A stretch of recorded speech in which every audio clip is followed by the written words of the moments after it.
Hi, I'm Janet Whitney. I'm the author of Facing Your Fears and Following Your Dreams, which will look like this when the new book comes out, although this is what the old one that we're working off of looks like right now. I developed this book and this program because as a child I was fearful, and I realized I don't want people to have to feel this fear when they're going out in the world. So I remember saying to myself, let's go see what it feels like to go out to eat by myself. And I thought, oh, that feels good. I like that. I'll go to a movie by myself. But I kept pushing myself. I went to the desert and stayed overnight by myself. I went to Mexico and camped on the beach by myself.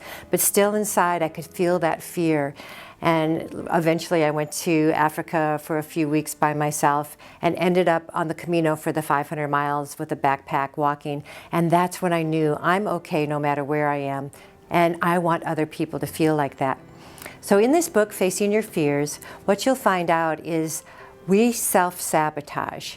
And it's not because we want to do that, but it's because of our childhood, it's because of what we learned. And if you take fear and realize that the only two fears we're born with are the fear of loud noises or the fear of falling, the rest of our fears are learned.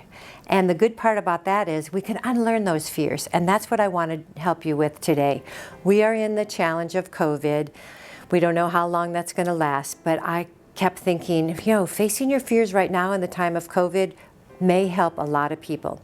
So we're going to go over chapter by chapter the Facing Your Fears program, apply it to what's going on today, and figure out, okay, how can this help you? What can you do today to feel better?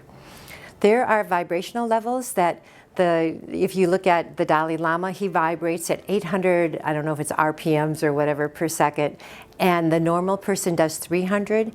300 means that we are down in worry, depression, fear, things that we see in the news right now. Dalai Lama, joy, excitement, passion. I heard this story that when he met a person he'd never met before, he jumped out of the car and went running over like a little kid and said, I'm so glad to meet you.